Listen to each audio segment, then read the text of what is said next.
Hello everyone, welcome to my channel. तो आज हम बात करेंगे हर्षवर्धन के बारे में। इससे पहले मेरे चैनल को सब्सक्राइब कर लीजिए और हाँ, press the bell icon too. तो हर्षवर्धन के पूर्वज स्थानेश्वर यानी कि पूर्वी पंजाब के थानेश्वर में शासन करते थे।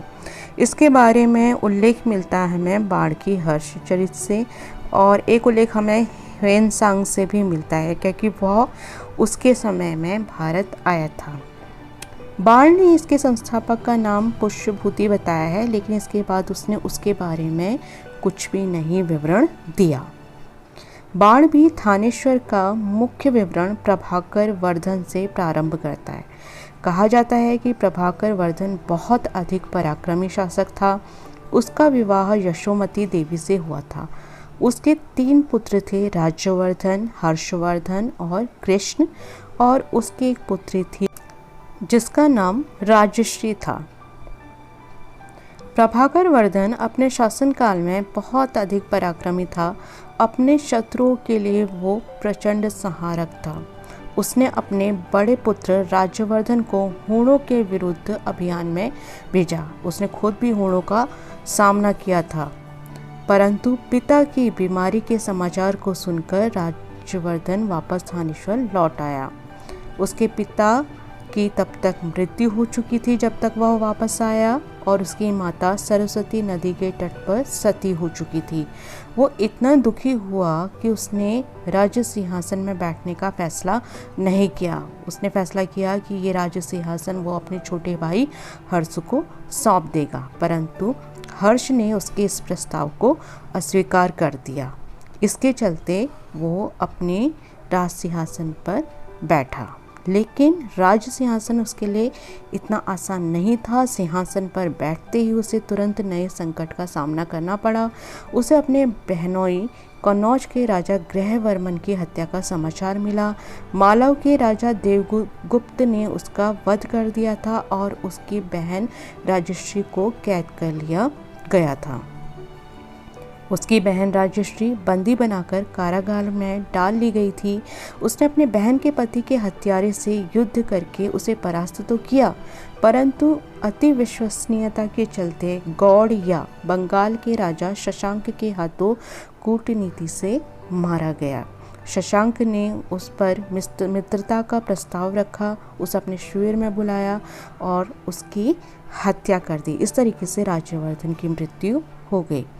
उधर राजश्री किसी तरह कैद से स्वयं को छुड़ाकर जंगल की ओर भागी, अपनी जान बचाती हुई, और पति की मृत्यु के बाद सती होने के लिए। हर्ष को अपने भाई राज्यवर्धन की निर्मम मृत्यु का समाचार मिला। किसी तरह उसके मंत्रियों ने उसे सिंहासन पर बैठने के लिए मना लिया, और इसके बाद बिना पल गवाए अपनी सारी शक्ति उसने अपनी बहन को ढूंढने के लिए और भाई के हत्यारे से बदला लेने में लगा दी। उसे इतना पता चल चुका था कि उसकी बहन भागती हुई विंध्य पर्वत के जंगलों की ओर चली गई है, और अब उसका पहला कर्तव्य था कि वह उसे किसी तरीके से ढूंढ ले। अंत में उसने पहाड़ी शासकों और आचार्य दिवाकर मित्र तथा उनके शिष्यों की सहायता से अपनी बहन को ढूंढ ही लिया, जो सती होने के लिए अग्नि में ही कूदने जा रही थी। वह उसे किसी तरीके से मनाकर और बचाकर ले आया। बाद में हर्ष ने बंगाल या गौड़ के शासक के विरुद्ध युद्ध अभियान छेड़ दिया। हालांकि प्रारंभिक अभियानों में वह सफल नहीं हुआ, पर उसने उसकी सेना को पीछे तक खदेड़ ही दिया। इससे ज़्यादा इसकी जानकारी नहीं है। हाँ, ये ज़रूर इतिहास के पन्नों पे देखने में आता है कि जब तक शशांक जिंदा था, हर्ष उसके अगेंस्ट ज़्यादा कुछ कर नहीं पाया था, क्योंकि शशांक अपने आप में बहुत ज़्यादा शक्तिशाली था और प्रबल शैव समर्थक था, और बौद्ध धर्म का सबसे बड़ा वो विनाशक था, काफ़ी शक्तिशाली था। हर्ष के लिए अचानक उत्पन्न हुई सारी परिस्थितियां बहुत ज़्यादा कठिन थी। वह राज्य सिंहासन पर नहीं बैठना चाहता था।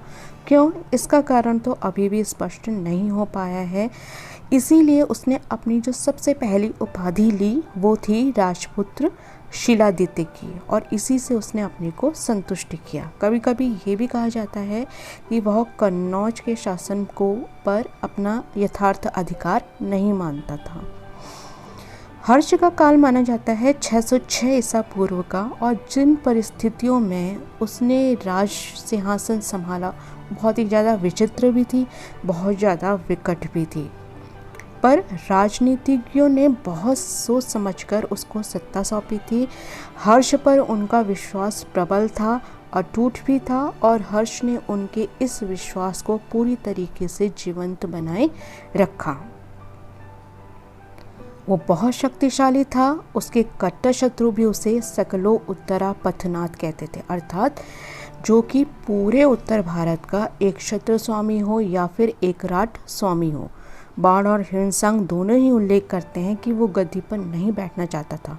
उसे ये अनिच्छा क्यों थी, इसका यथार्थ कारण पता नहीं है, परंतु विपरीत परिस्थितियों में, जबकि उसका बड़ा भाई छल से मारा गया था, उसकी बहन को उसे बचाना था, साथ ही इन दोनों राज्यों में उसे अपनी सत्ता को मजबूत बनाना था। इसके लिए उसने मित्रता संधि का सहारा लिया।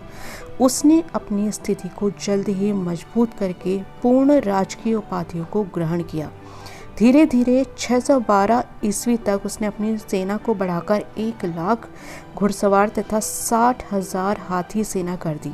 640 ईस्वी में उसने मगध राज की उपाधि धारण की। हर्ष चीनी बौद्ध भिक्षु ह्वेनसांग के संपर्क में भी आया।